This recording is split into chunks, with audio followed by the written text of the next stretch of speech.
Hey guys, it's Dave.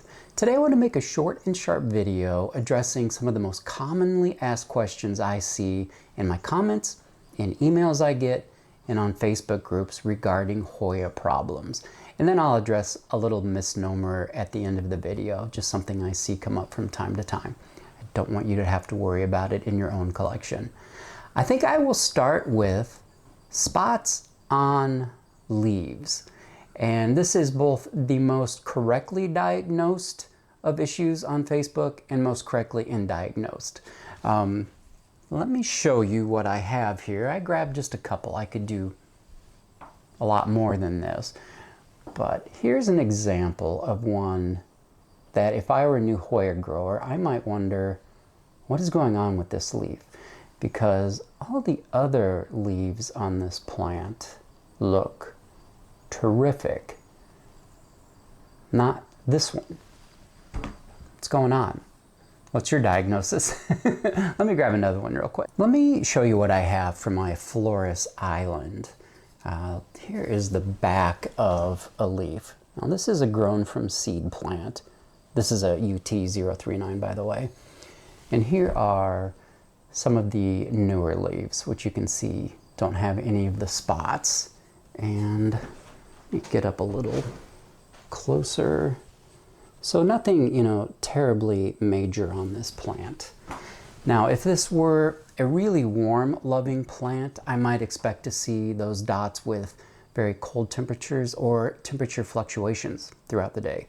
So for instance, my house can get very cold overnight and then warm up during the day.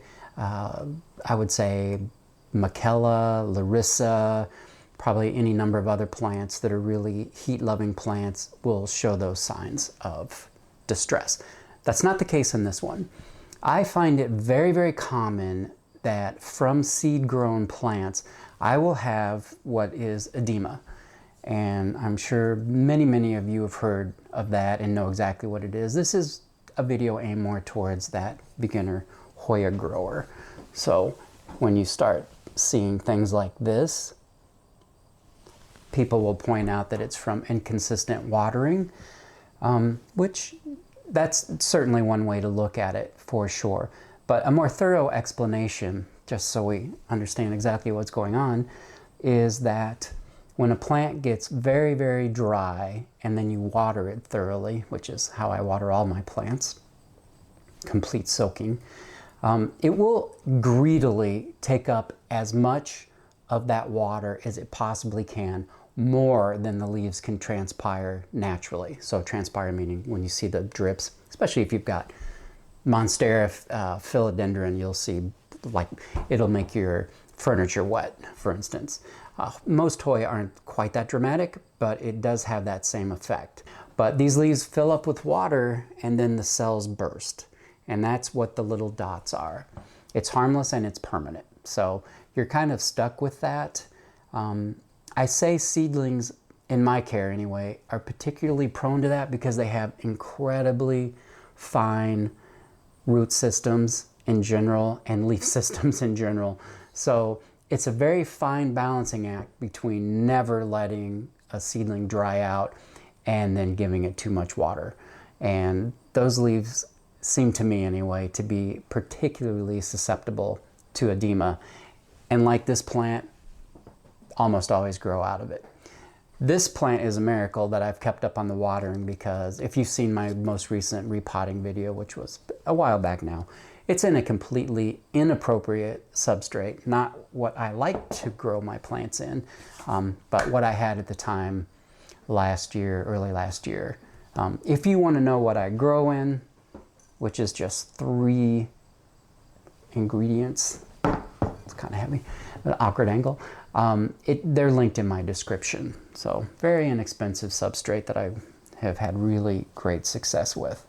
So what is going on with this sweet little darling? Just one leaf looks like that. Well, I know for certain that this is from mechanical damage.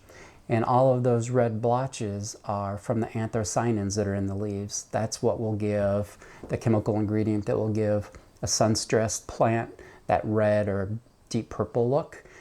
I am going to touch on that last. That's the myth buster I am going to put out for today. So when these leaves are very soft and you have somebody who's marching through the grow tent like an elephant, a drunken elephant, this can happen. More often than I care to admit. Oh hell, we're with friends. It happens all the time. And so you're going to get these ugly marks. Again, permanent, nothing you can do about it other than if you wanted to cut the leaf off, I suppose, which I would never do. But simple explanation. So the incorrect answers, if I had posted these perhaps, would be fungal issues, treat with fungicide, etc. and so forth. It has nothing to do with that. I don't have any plants that have fungal issues. That would be very unusual for me to have fungal issues. In the tent where it's the most humid in the house year round, I have good air ventilation. I have a fan that runs 24/7. So that's not something that's probably going to happen to me, but it has a distinctly different look than these plants do. Yellow leaves. This is probably the most frustrating for a brand new grower of any genus, because if you ask why I'm getting yellow leaves, the answer will be most commonly, which is true, overwatering or underwatering. So I have an example of each. It's not as confusing as it may seem. I was confused because it's like, great, that's not helpful at all. Actually, it is. You will know your watering habits. We don't. So I have, this is a Svetlana, which many of you will know. I am quite excited about this plant. This is a propagation of one. I did a video just a few days ago, and I was in the tent and considered putting this in my Summer's End video. I have a larger example of this. And just, I didn't want to make that video too long and have just an overwhelming number of plants. The plant looked fine. I went back to it 2 days later to water the tent, and this was here. And I wish I had maybe made this video yesterday, because it still would have been on the plant and it would have been maybe more dramatic. So, yellow leaf on a plant.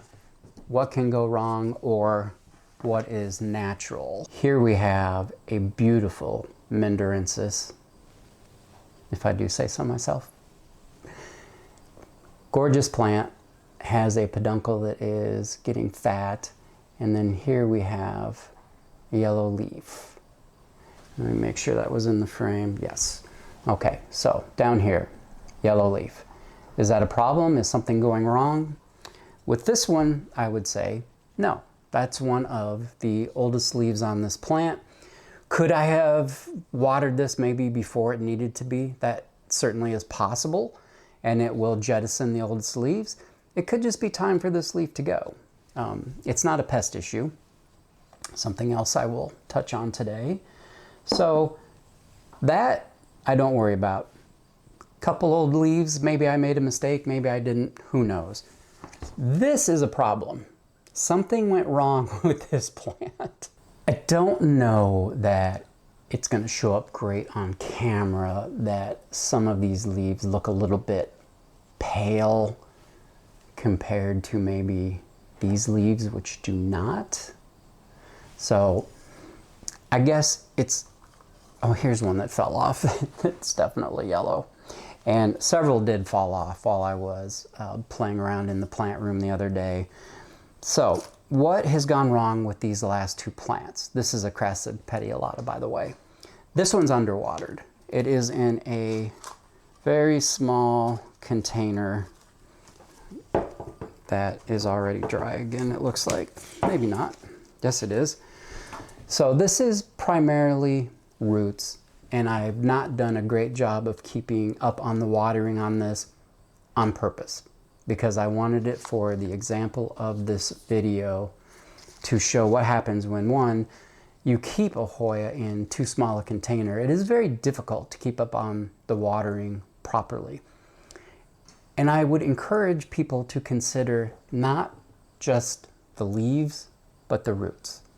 Because there are a lot of plants like this one with very, very thick leaves, it's the roots that will suffer, and that is a problem.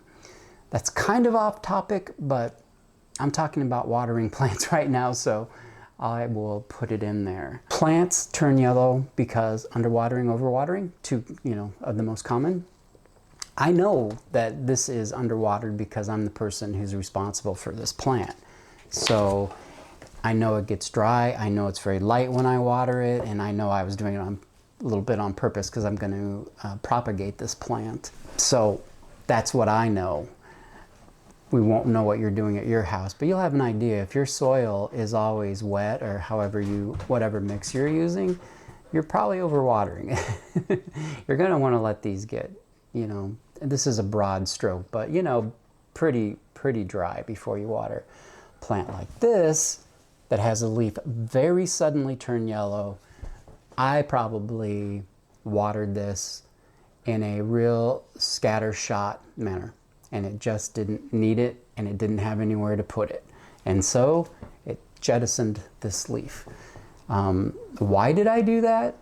I was trying to get caught up on plant chores, and I'm going to my friend's big plant sale this weekend, and I've got some other things to do, so I probably just assumed it needed it without checking carefully, which is very unusual for me because, that's not great on a plant that only had 3 leaves. So, yeah, bad on me. But, on a serious note, it's one thing for a plant to have a yellow leaf that has 50 or 60 or 70. That's normal, and it's not something that would particularly get my attention, probably, depending on how it's happening and how quickly it's happening and how many leaves. If you're getting a bunch of yellowing leaves up towards the top, you have probably a pretty serious problem with your roots, and that needs to be addressed like now, probably. When you have a plant like this that's completely healthy with deep green leaves and one very suddenly turns yellow, you probably have screwed something up, which is not the end of the world. It happens to all of us. But anyway, something that should probably get your attention. It's certainly a teachable moment. This plant seems otherwise fine. I mean, maybe I damaged it. That's possible too, but who knows? But the roots look good in here. I just watered it, so you really can't see it. It's very firmly in the container, and I'm going to talk about that next. So not something I'm particularly worried about. It's also on the top shelf where it gets the most fan. It gets the most ventilation on the top shelf, so it's one that dries out pretty quickly. Then everybody's most feared and dreaded, at least as a beginner, root rot. Somebody recently, yesterday, I think, sent me a message and asked if I would consider doing a video on rescuing rooted cuttings. Not really, because it would be, as I said, a very short video. It would be started over. The idea that it's worth trying to save a plant with crappy roots is a fool's game. It's a fool's errand. I do not know why a plant will try to subsist on an almost dead root system, but at least in my experience, and I'm talking about a lot of plants that have done this over the years, it will. And if you start from scratch, it will put out potentially, I have an exception, potentially will put out a really good set of roots. So I don't mess with it. And I can save you some time with a little, I hate the word hack, but I don't see it talked much about. Now, what would get my attention on this species Kalimantan? It looks good. The leaf looks very healthy. Well, what I know about this plant is I have started this over, I think this is the 3rd time.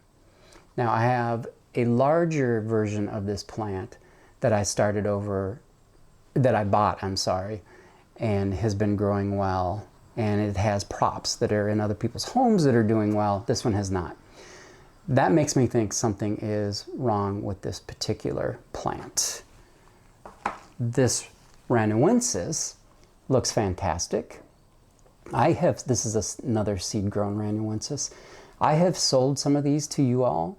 Those are doing well out in the world, I trust. This is a plant I've had nothing but trouble with.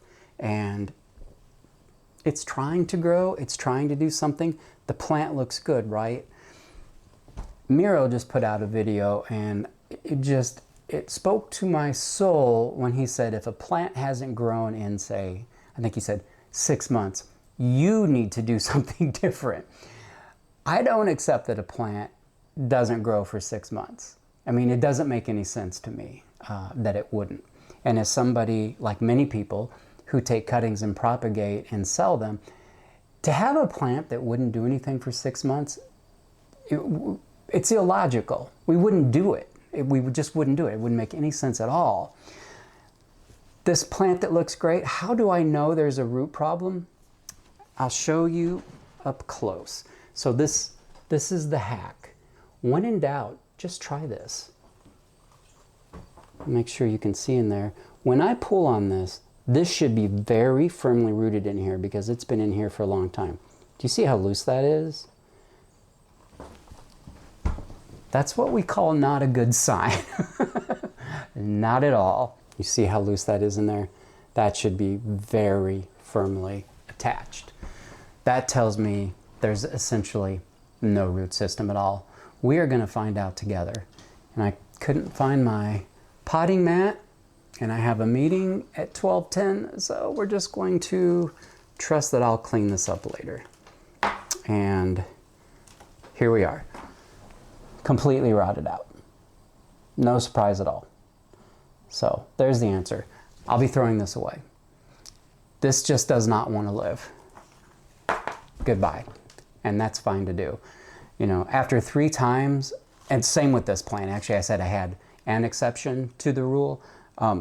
This is another one that looks just fine. I've started over several times. It's a goner too. And there you go. It's been in this container for quite some time. It used to have a more robust system. You know, it's terrible. Could I cut this and try once again? No, I could not. I do not have the space, the time, the patience. I keep giving this resources in terms of food, resources in terms of window space. So we tried and we failed on those. So for sure, when you think you potentially have root rot, now most commonly it looks like the leaves are rotting out too, or the entire plant is dying back. So in this case, there was just enough root system to keep this plant alive, but not doing much more than that. And especially in the case of that species Kalimantan, it was doing absolutely nothing at all. At least the rhamnoensis looked like it was trying. But again, I've had that plant for a year and a half at least. So yeah, how many times am I going to try to start over a plant? We just found out. With Hoya Joy, we're going to get 2 for 1. We are going to get a yellowing leaf / yellow leaf, and then pest damage. For the yellow leaves, these are simply being covered up by this large older leaf, and there's one other yellow leaf in there that's buried. They can't see sun, which means they can't photosynthesize. They're not bringing anything of value to this plant. The plant's not going to spend resources to keep those alive. So those are on their way out. Pest damage. I bought this from eBay and it came with flat mites, unfortunately. So it was an outdoor grown plant from Florida. Not knocking on Florida, but they're grown outside. And a look at some mite damage here. And you can see how deformed this leaf is. So one can imagine. We'll just use this leaf. So you can imagine a new leaf just being fed on as it's emerging and getting this deformed shape. Now, a leaf can look deformed like this when it's coming out and it's underwatered. I've seen it in my collection, but not very often. So if I saw this coming out, it would certainly have my attention. Maybe like a yellow alert, not red alert, but yellow alert. You're not going to be able to see a flat mite with your bare eyes. I do not care what anybody says. Those are microscopic. Maybe with incredible eyesight, you'd be able to see the orange egg sacs. I doubt it. I use a 40-time jeweler's loupe, and you can see it very clearly. You won't see the mites, but you'll be able to see the egg sac. Mites are easy to spray off. They have no defense against a hose, but the egg sacs are sticky and they'll stay on there. So I've been treating with Pure Crop 1, this plant, and then another plant that also came with flat mites with my do-it-yourself spray that I stole from Liquid Earth. That one's way cheaper than Pure Crop 1. Pure Crop 1 can be used as a foliar spray and as a drench, however, which advantage to that, but again, it's very expensive. Both were effective. We have mythologized flat mites, and we now believe that nothing can treat the flat mite. There's no getting rid of them. There's no treating them. They won't die. It has to be sulfur. Come on, use your head. Everybody use your head. It is a mite. So they are treatable. They have an incredibly long life cycle though. So I think people quit. I think they get rid of the active mites and they start putting on this new growth and assume the problem is over. Probably not if they haven't followed up that treatment for a long period of time. I treated this plant for 2 months, weekly for 2 months.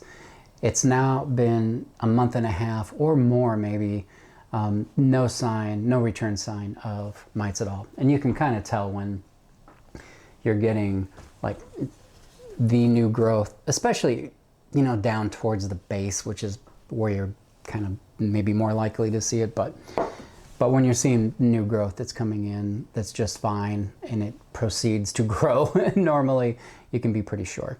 But my do-it-yourself spray, same thing. Just treated it and treated it and treated it. Sprayed the soil, but was quick to water it through very quickly. That plant also has had no return of flat mites. So that's been my experience. You know, I'm one person, but I am one person who takes pest management really very seriously. The last topic I just want to briefly talk about is anthocyanins again, and the chemical that gives the plant that nice sun stress look. I see that people sometimes anthropomorphize their plants with the word stress, and they'll get kind of heated about stress is stress, it's terrible for your plant. This plant has adapted over God knows how long to be able to handle high light situations, and it protects itself with this chemical. And there are legions of growers, including many or most of you, who can vouch that this has absolutely no effect on a plant at all. Did I tell you what this was? This was the WMZ species 4. That's Welsh Mountain Zoo. Y'all may have seen me potted up in this one. I bought one new. This is one you haven't seen. This is a Wymenia that I got this summer for working at a friend's greenhouse. Really beautiful sun stressing, and those new leaves are completely deep maroon. Pretty incredible. And then now this will be, what, the 3rd or 4th time? My AH Serene, which is looking really, really good and putting out new growth in a leaf. I just showed you that the other day, and that leaf is coming along well. Back to the topic at hand, we're not showing off plants today. Perfectly natural for plants who have evolved in high light situations to do this. So, had we picked a different word than stress and then anthropomorphize that to our plants, it probably wouldn't even be an issue on the sites. But, you know, maybe like if we just called it sun tanning, which is literally the equivalent. The leaves are sun tanning themselves, just like I cannot do with my very pale Irish skin. That's just how it goes. I hope you had some fun in this video. If you have some questions for me, let me know. I like doing these. I hope you like watching them. I'll see you in the next one real soon. Bye-bye.